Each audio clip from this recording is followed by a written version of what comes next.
Hello students. स्वागत है आपका मेंटोर जी क्लासेस में। मैं विजय फिर आपके साथ तैयार हूं बजाने बायोलॉजी का DJ.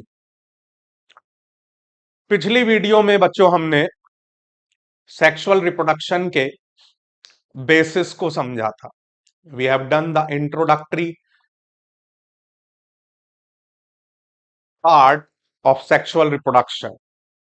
Now we are going to cover the first topic under sexual reproduction, and that is sexual reproduction in flowering plant.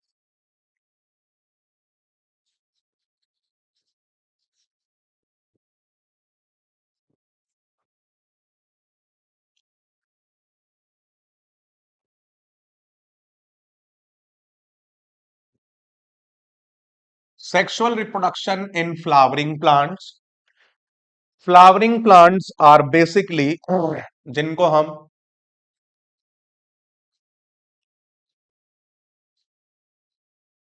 Angiosperms भी कहते हैं. These are also named as angiosperms. These are the only flowering plants. पूरी दुनिया में flowering plants के नाम से केवल यही प्लांट्स हैं. अब अगर हम बात करें, इन फ्लावरिंग प्लांट्स में होता है फ्लावर, और फ्लावर के फ्लोरल पार्ट्स. तो सबसे पहले फ्लावर के क्या क्या हिस्से होते हैं उनकी बात करते हैं. 4 flowering parts are there. Floral parts are 4. First is sepals. ये सेपल्स कहे जाते हैं first. Second is petals. Third sepals, petals. Third is stamen, and fourth is carpel. So these are the 4 parts, or we can say the 4 parts of flower or floral parts. आप इसको किसी तरीके से भी कह सकते हैं. अब इसको हम मेंशन करते हैं एक एक करके. जो आपके ये सेपल्स होते हैं, these are of green colours. तो आप देख रहे हैं, this is the sepal.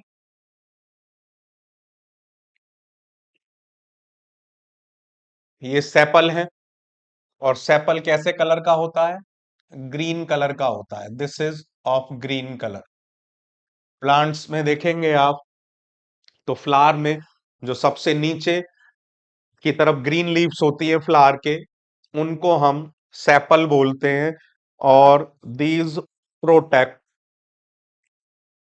During bud bud and also these help in. Green है तो ये फोटोसिंथेसिस भी करते हैं. These also do photosynthesis. ठीक है जी. नेक्स्ट आता है पेटल्स. तो आप देख रहे हैं कलर्ड लीव्स. कलर्ड लीव्स को हम क्या कहते हैं? पेटल्स कहते हैं. So these are the colored leaves. Colored leaves are petals, and these attract insect for pollination. अभी आगे हम पढ़ेंगे व्हाट इज पॉलिनेशन. तो ये इंसेक्ट को अपनी तरफ अट्रैक्ट करते हैं पॉलिनेशन के लिए. Next is स्टेमन. स्टेमन is nothing but male reproductive organ.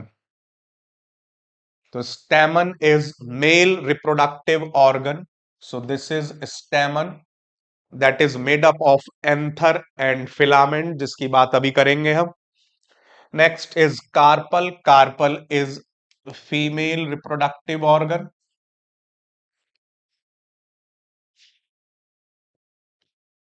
तो carpel is nothing but female reproductive organ. Female reproductive organ is named as carpel, जिसके तीन पार्ट होते हैं। आपका style, stigma and ovary, that is also named as pistil. इसको pistil के नाम से भी हम जानते हैं। तो अभी इसके बारे में भी हम बात करेंगे, समझाएंगे इसको। तो these are the floral parts जो आप अपने इस डायग्राम में देख सकते हैं। That is 7.7, that is the longitudinal section of floral diagram flower.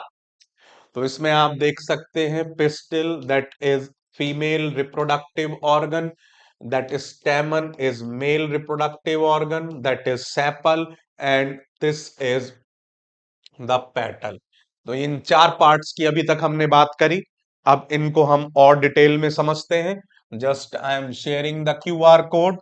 इस क्यूआर कोड से आप अपने नोट्स एक्सेस कर सकते हैं। So just go through this QR code, इसको स्कैन करिए और अपने पास इन नोट्स को सेव कर लें, कॉपी बनाएं, लिखें इनको रेगुलरली, ताकि आप इन्हें आगे अच्छे तरीके से राइट अप कर सकें, लिख सकें, एग्जाम में फोकस कर सकें। This is enough time, let's move to next. अब आगे चलते हैं। देखिए जी, अब नेक्स्ट इज,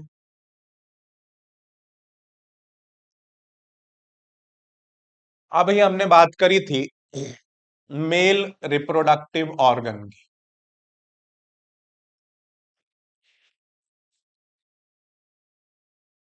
ऑफ फ्लावर,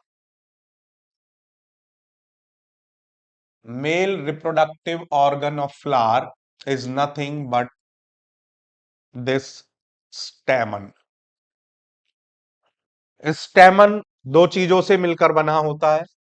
इसमें ये ऊपर का पार्ट है दैट इज एंथर, और जो ये नीचे का पार्ट है that is filament. So we have two parts, one is anther and other is filament. Filament का काम है आपका to connect anther to thalamus. Thalamus is nothing, that is the basal part of the ovary, sorry, of the flower, जहां पर सभी आकर जुड़ते हैं। तो ये हिस्सा जो आप देख रहे हैं दैट इज थैलेमस और रिसेप्टिकल, and this is the stock और पेडिकल। डंठल जिसे हम कहते हैं, तो ये स्टॉक हो गया आपका या पेडिकल हो गया, और वो थैलेमस हो गया फूला हुआ part. Anther basically that produce pollen grains, and you all know pollen grains has have male gamete। इनके अंदर ही मेल गैमीट पाए जाते हैं। तो इस तरीके से ये हमारा डिस्क्रिप्शन हुआ किसके बारे में, मेल रिप्रोडक्टिव ऑर्गन के बारे में, कि उसके हिस्से क्या हैं, उसके पार्ट्स क्या हैं, और कौन सा पार्ट क्या काम करता है। We have discussed this, sorry, so we have discussed what are the different parts of stamen and what are their work। So I think you have scanned this QR code। Next is, आगे चलते हैं अब। Next is female reproductive organ। Female reproductive organ। Female reproductive organ is nothing but carpel or pistil, that is named as female reproductive organ। This female reproductive organ is made up of three parts। इस तरीके से आप इस diagram को draw कर सकते हैं। First part is disc like, and that is stigma. second part is style, and third basal part is ovary. तो ये तीन पार्ट से आपका मिलकर बना है। First part is the stigma, second part is style, and third part is basal part, and that is the ovary. This is these are the three parts of carpal. सबके अलग अलग काम है, एक एक करके इनके काम भी डिस्कस करते हैं। सबसे पहला है आपका स्टिग्मा। स्टिग्मा का काम है to receive pollen grain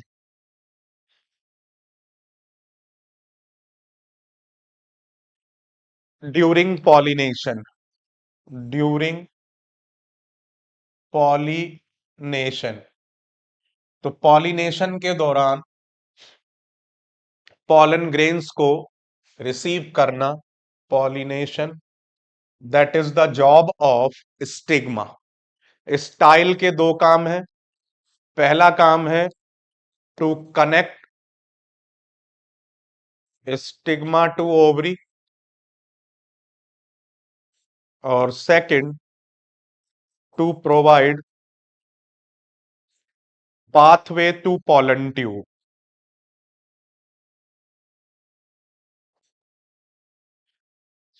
to provide pathway to pollen tube, ये दो काम हो गए आपके स्टिग्मा, सॉरी स्टाइल के। Next is third one is ovary. Ovary के अंदर होता है ओव्यूल। ओव्यूल के अंदर डेवलप होता है आपका एग। समझ में आ रही है जी बात? तो इस तरीके से ये तीन हिस्से हुए आपके फीमेल रिप्रोडक्टिव ऑर्गन के, जिनके अलग अलग काम हमने डिस्कस किए।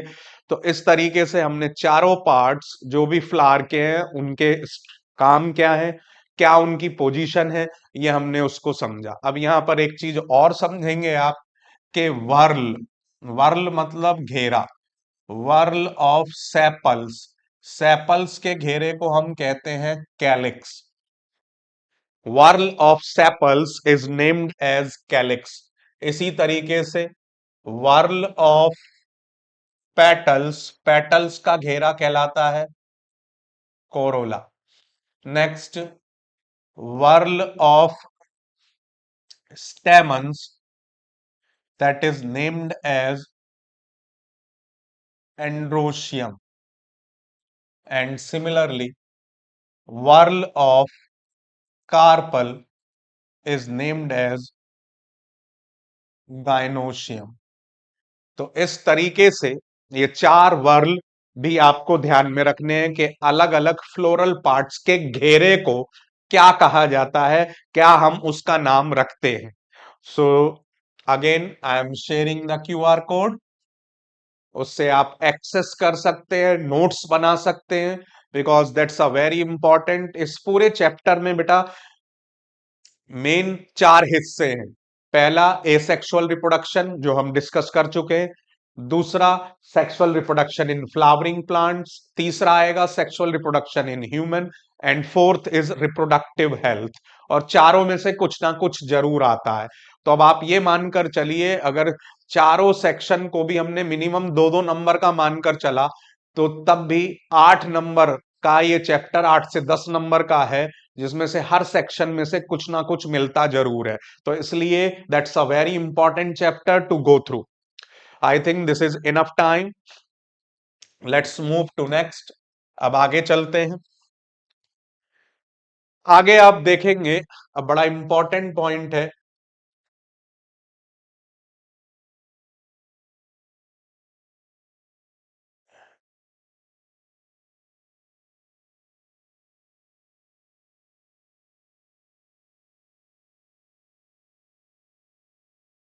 अब आगे हम डिस्कस करते हैं, सारी यही चीजें देखेंगे तो आपको दी हुई हैं।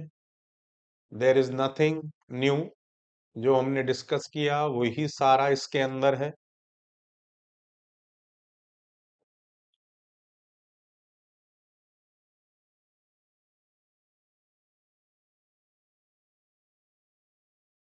देखिए,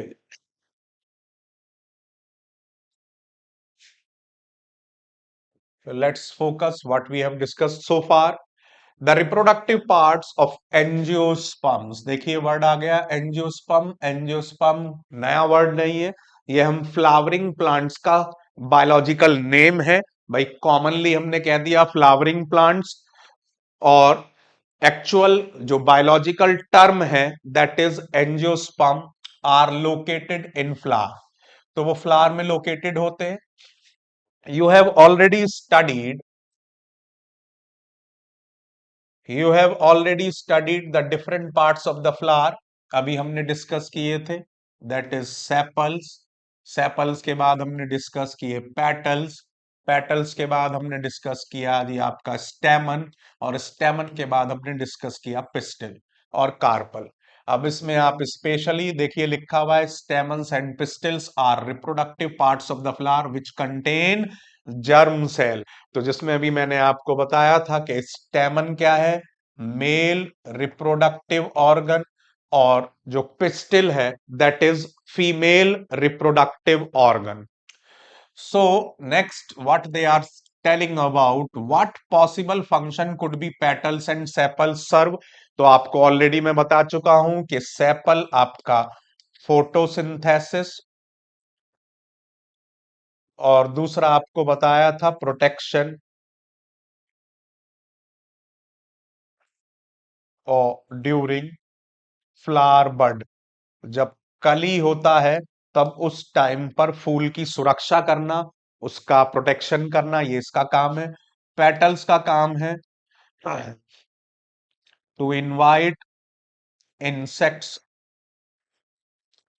फॉर पॉलिनेशन।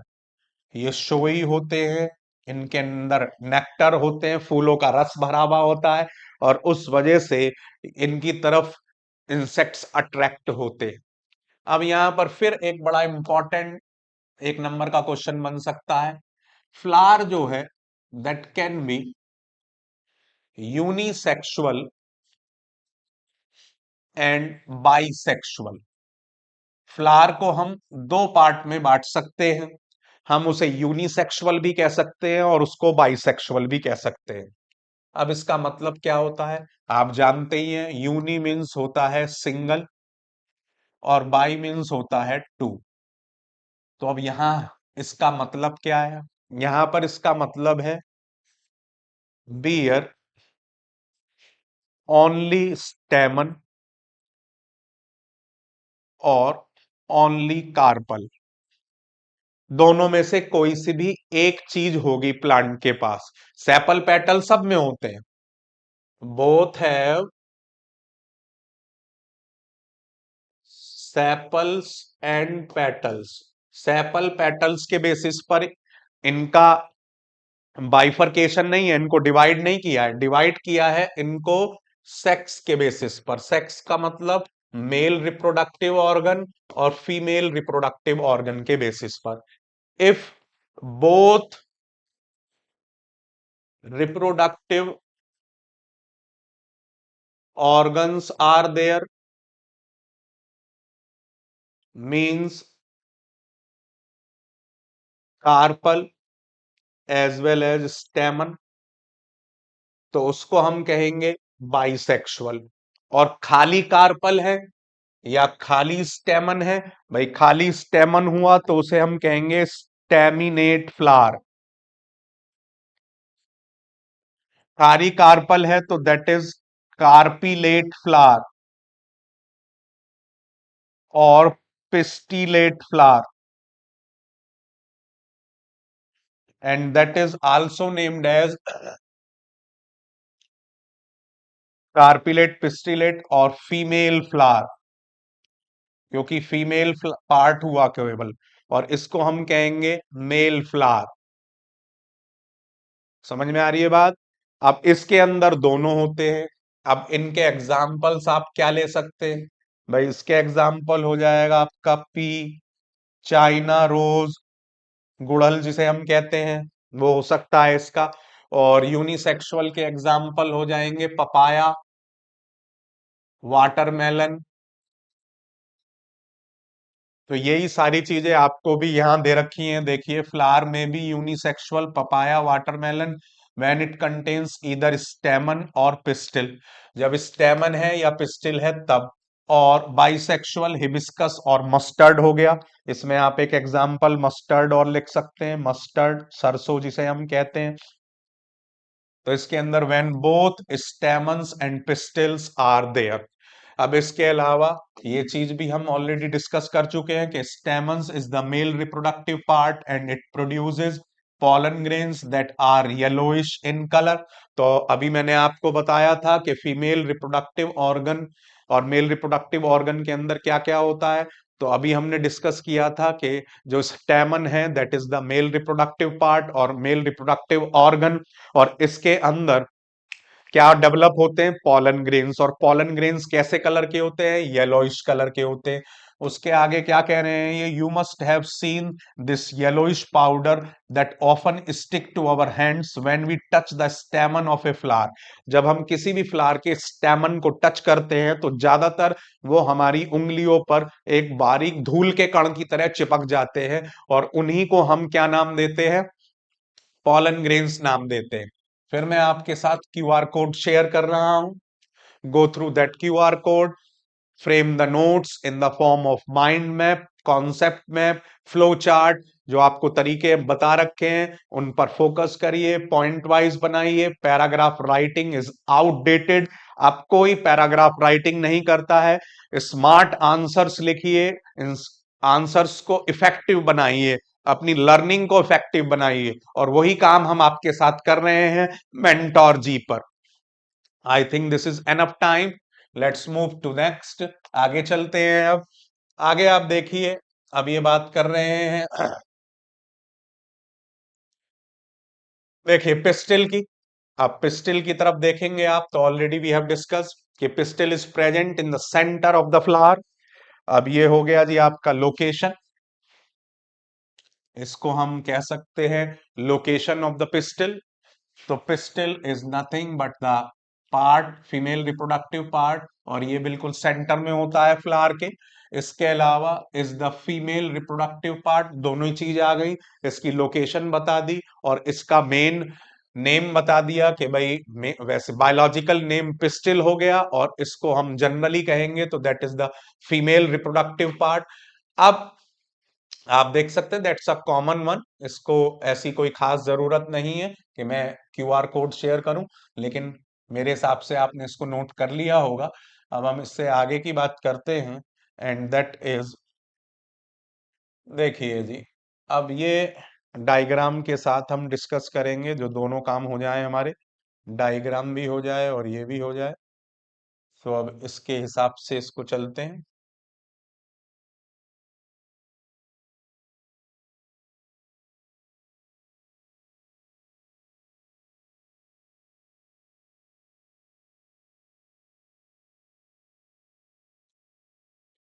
देखिए जी, लेट्स मूव टू दिस। अब ये आपको एक पूरा का पूरा एक कार्पल या पिस्टिल ही दिखा रखा है। देखिए, इसमें सबसे पहले कह रहे हैं कि swollen bottom part is ovary. जो भी मैंने आपको बताया भी था, इसको दोबारा बना देता हूं मैं। तो ये बॉटम पार्ट जो है, that bottom part is nothing but ovary. इसी को ही ओवरी नाम दिया है इन्होंने। उसके बाद ये मिडिल पार्ट की बात हो रही है, middle part is style, that is style. And third one, the terminal part is may be sticky, is the stigma. और ये सबसे ऊपर का पार्ट हो गया आपका स्टिग्मा। तो इस तरीके से ये तीनों पार्ट ऑलरेडी हम डिस्कस कर चुके हैं, लेकिन बुक के साथ मैं आपको मार्क करा रहा हूं ताकि आप उसे ध्यान में रखें। Ovary contains ovules and each ovule has an egg cell. तो ओवरी के अंदर क्या है, ओव्यूल, और ओव्यू के अंदर क्या होता है, एग। यही बात हमने डिस्कस करी थी, that is not a new thing. The male germ cell produce by the pollen grains. अब हम इसको समझेंगे, ये आपका कार्पल का हिस्सा हो गया जो ऑलरेडी हम डिस्कस कर चुके हैं। फिर भी मैं आपके साथ इसको डिस्कस कर रहा हूं, क्योंकि अब हमने गैमीट्स तक पढ़ लिया, हमने फ्लोरल पार्ट्स पढ़ लिए, गैमीट्स क्या है ये पढ़ लिए। अब इससे हम आगे का डिस्कशन करते हैं। I think this is enough time to deal with this QR code. चलते हैं अब आगे। देखिए जी, अभी तक आपने क्या पढ़ा? अभी तक हमने पढ़ा कि फ्लावर जो है वो एंजियोस्पर्म्स में पाया जाता है, केवल एंजियोस्पर्म्स। फिर हमने फ्लोरल पार्ट्स पढ़े, फ्लोरल पार्ट्स। और फ्लोरल पार्ट्स आपने पढ़े, चार होते हैं: सेपल्स, पेटल्स, स्टेमन, कार्पल और पिस्टिल। उसके बाद हमने पढ़ा कि इनका जो घेरा होता है, सेपल्स के घेरे को हम कहते हैं कैलिक्स, पेटल्स के घेरे को कहते हैं कोरोला, स्टेमन के घेरे को हम कहते हैं एंड्रोशियम, और कार्पल के घेरे को हम कहते हैं गायनोशियम। फिर हमने पढ़ा था कि जो स्टेमन होता है, स्टेमन दैट लुक्स लाइक दैट, इसके अंदर दो हिस्से आपके हमने डिस्कस करे थे। पहला हिस्सा हमने डिस्कस करा स्टेमन का, ये है आपका anther, this is anther, and this is filament. अब ये एंथर जो है दैट प्रोड्यूस पॉलन ग्रेन्स। उसके बाद हमने पढ़ा कि दूसरा होता है जी आपका कार्पल और पिस्टिल, एंड दैट कार्पल और pistil looks like that has three parts. अब इन तीन पार्ट्स में सबसे पहला है स्टिग्मा, दूसरा है स्टाइल, और तीसरा है ओवरी। तीनों के पार्ट्स हमने समझे कि क्या क्या काम करते हैं ये, तो ये ऑलरेडी हम डिस्कस कर चुके हैं, that is not the new thing. अब उसके बाद हम आगे चलते हैं। अब नेक्स्ट आता है कि how pollen grains, how do pollen grains reach up to stigma, stigma to bring about pollination, to bring about fertilization। और इसी को ही हम, इसका जवाब होगा, आंसर होगा आपका, that is pollination। Another important part of this particular portion, that is pollination। तो pollination basically है क्या? That is the process of transfer of pollen grains from anther to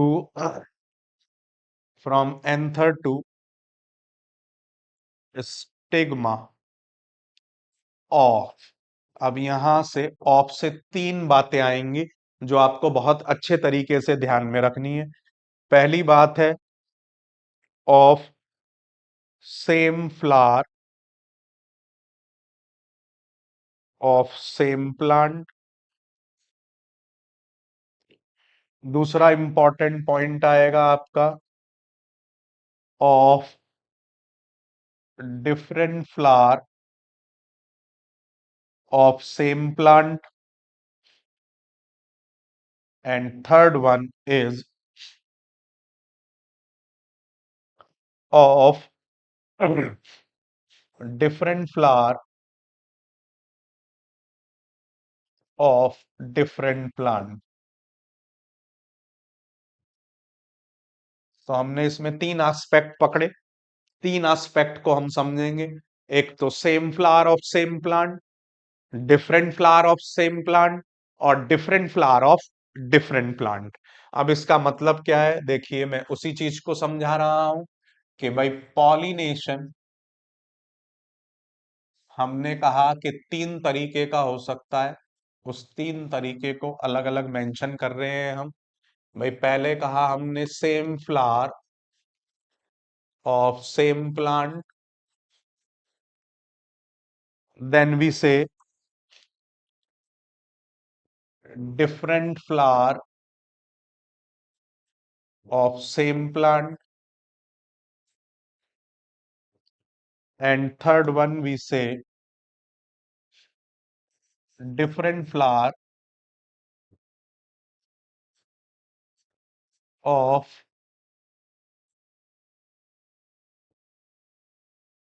different plant। तो ये तीन चीजें हैं। अब इन तीनों चीजों को समझते हैं। देखिए जी, सपोज करिए ये एक फ्लावर है, इसमें भी आपका ये एक फ्लावर हो गया, इसकी ब्रांच पर ये दूसरा फ्लावर हो गया, और ऐसे ही इसमें हमने दो फ्लावर ले लिए। एक आपका, एक ये हो गया जी, और एक ये हो गया। ये प्लांट भी अलग अलग हैं, ये प्लांट ए है और ये प्लांट बी है। अब इन सभी में हम स्टिग्मा और स्टाइल बना देते हैं। ये हमने बना दिया सभी में कार्पल, दैट इज कार्पल।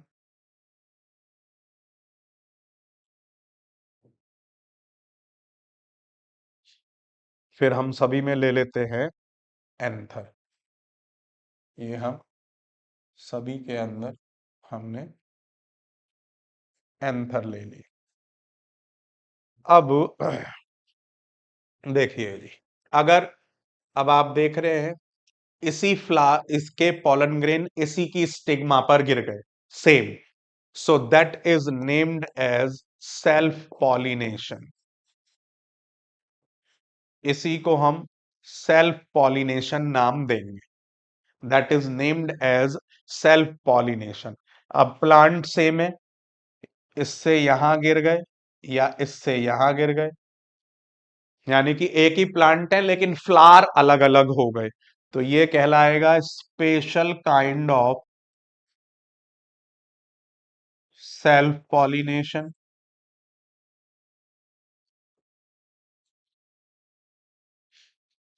और तीसरा है जी आपका different flower of different plant. तो इसमें भैया प्लांट भी अलग है, इसके पॉलन ग्रेन्स इसकी स्टिग्मा पर गिर गए या इसके पॉलन ग्रेन स्टिक स्टिग्मा पर गिर गए, यहां पर प्लांट भी अलग है, फ्लावर भी अलग है, तो इसे हम कहते हैं, इसको नाम देते हैं हम cross pollination, that is named as cross pollination. So ये पॉलिनेशन के तीन तरीके हैं जो मोस्ट एक्सेप्टेबल हैं, मोस्ट लॉजिकल हैं।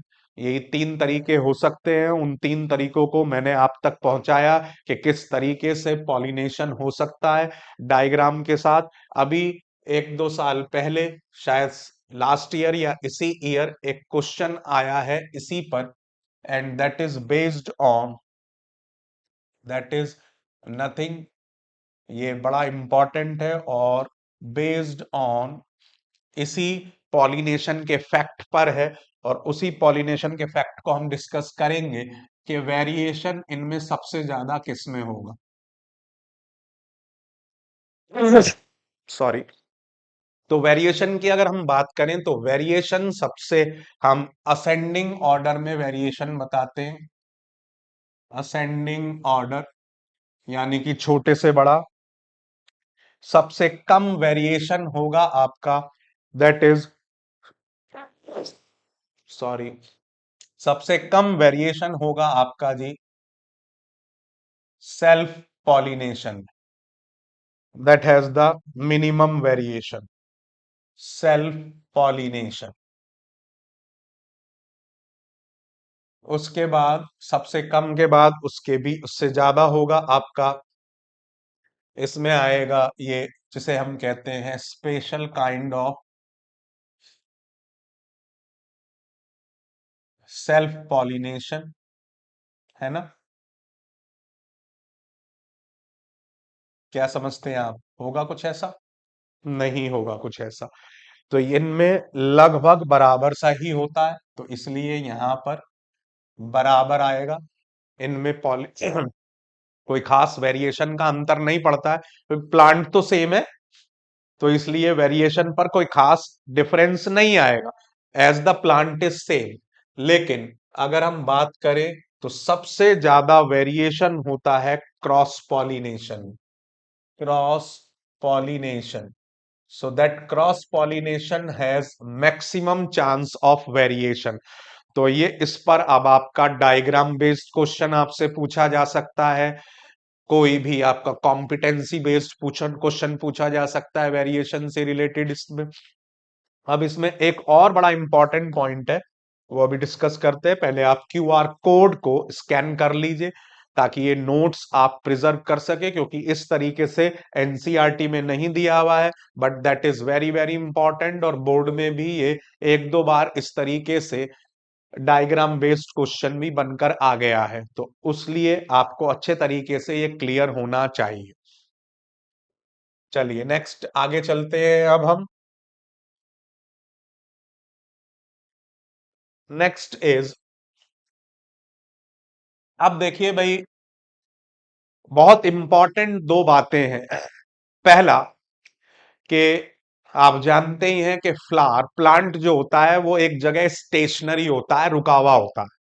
अब जब रुका हुआ है ये, तो फिर कोई ना कोई तो पॉलन ग्रेन्स को स्टिग्मा तक पहुंचाने के लिए चाहिए। So agent needed to transfer pollen grains pollen grains to stigma are named as pollinating agents। इन्हीं को हम पॉलिनेटिंग एजेंट्स का नाम देते। अब ये पॉलिनेटिंग एजेंट्स आपके दो तरीके के होते हैं। First is biotic and second is abiotic. Biotic means living और एबायोटिक मीन्स नॉन लिविंग। अब इसमें आपका बायोटिक में आ गए सारे animals, specially most common are insects. Most common are insects, आपने देखे होंगे, तितली हो गई, ततैया हो गया, वास्प या हनी बीज हो गई, अलग अलग तरीके की बीज, तो ये सभी प्लांट्स पर पॉलिनेशन के लिए जाते हैं ना। उनको पता है हमें पॉलिनेशन करना है, ऐसा नहीं है बच्चों, वो जाते हैं लालच में। और लालच क्या है? These insects visit plant to plant, or you can say flower to flower, flower to flower, in greed of nectar and pollen। फूलों का रस और पॉलन ग्रेन्स को खाने के लालच में ये अप्रोच करते हैं। अनविलिंगली दे accomplish पॉलिनेशन। कोई इरादा नहीं होता है इनका, इरादा इनका खाना पीना होता है, और बाई चांस ये पॉलिनेशन हो जाता है। नॉन लिविंग में दो हैं, वाटर और विंड, जो नॉन लिविंग कहलाते हैं। और इस तरीके से ये पॉलिनेशन एक प्लांट से या एक फ्लावर से दूसरे फ्लावर, उसी प्लांट के, डिफरेंट फ्लावर उसी प्लांट के, या different flower of different plant, इस तरीके से पॉसिबल होता है। अब ये कोई नई चीज मैंने नहीं दी है, सब बुक में है। अब ये भी मैं आपको मार्क करा देता हूं कि बुक में क्या क्या दिया हुआ है।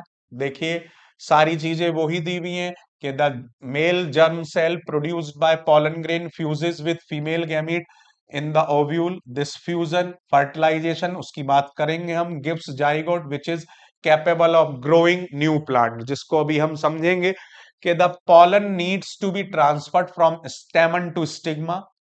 अब ये जरूरी है।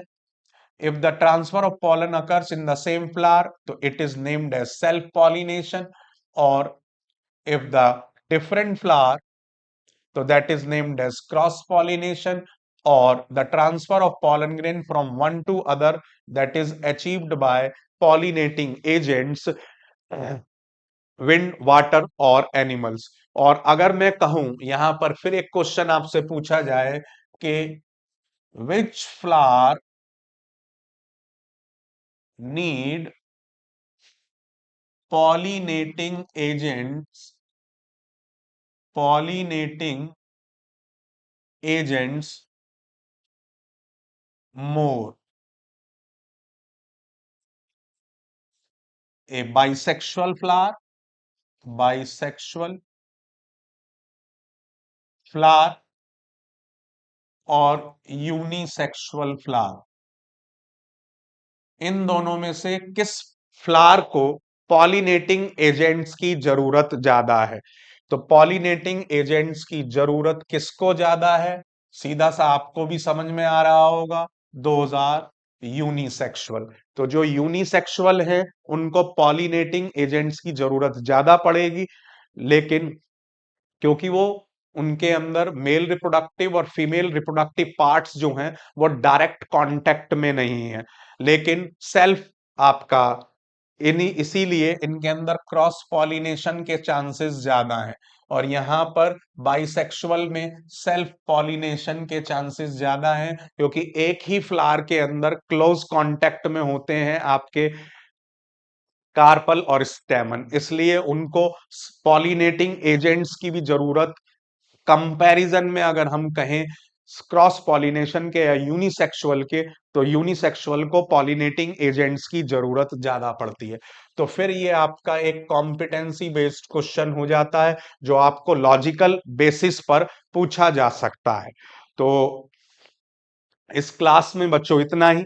मैंने आपको पॉलिनेशन के बारे में बताया, आपको फ्लावर के सारे पार्ट्स के बारे में बताया, और उनके साथ जुड़े हुए कुछ एक्स्ट्रा क्वेश्चंस आपको बताए। अब मैं इसी को आपको क्यूआर कोड को भी शेयर कर रहा हूं ताकि आप ध्यान से इसको नोट्स में बदलें, इनको रखें अपने पास, बार बार रिवाइज करें, इनके ऊपर कंसंट्रेट करें, इनको flow chart, mind map, concept map की तरह डेवलप करें, अपने आंसरिंग को स्मार्ट बनाएं। आई think this is enough time. अब बात करते हैं दूसरे क्यूआर कोड की। जितने भी हमने इधर टेक्स्ट लिखा था वो भी मैं आपको शेयर कर रहा हूं ताकि आपके पास वो पहुंच जाए और आप सभी तरीके के नोट्स बनाने में कैपेबल हों, किसी तरीके की भी आपको प्रॉब्लम महसूस ना हो, क्योंकि ये बहुत जरूरी चीज है। जितना आप हाथ से लिखेंगे उतना आप बेहतर ढंग से अपने आप को रिप्रेजेंट कर सकते हैं एग्जाम में और बहुत अच्छे मार्क्स लेकर आ सकते हैं। So I think this is enough time to deal with this। तो बच्चों इस क्लास में इतना ही, फिर हम आगे बढ़ेंगे और अगली क्लास में पॉलिनेशन के और कुछ वैल्यू पॉइंट्स को समझते हुए इस पोर्शन को कंप्लीट करने की कोशिश करेंगे। यूं ही जुड़े रहिए मेंटोर जी के साथ, गहराई से चैप्टर्स को पढ़ते रहिए और पढ़ाई को आसान बनाते रहिए और बायोलॉजी का डीजे वीजे के साथ बजाते रहिए।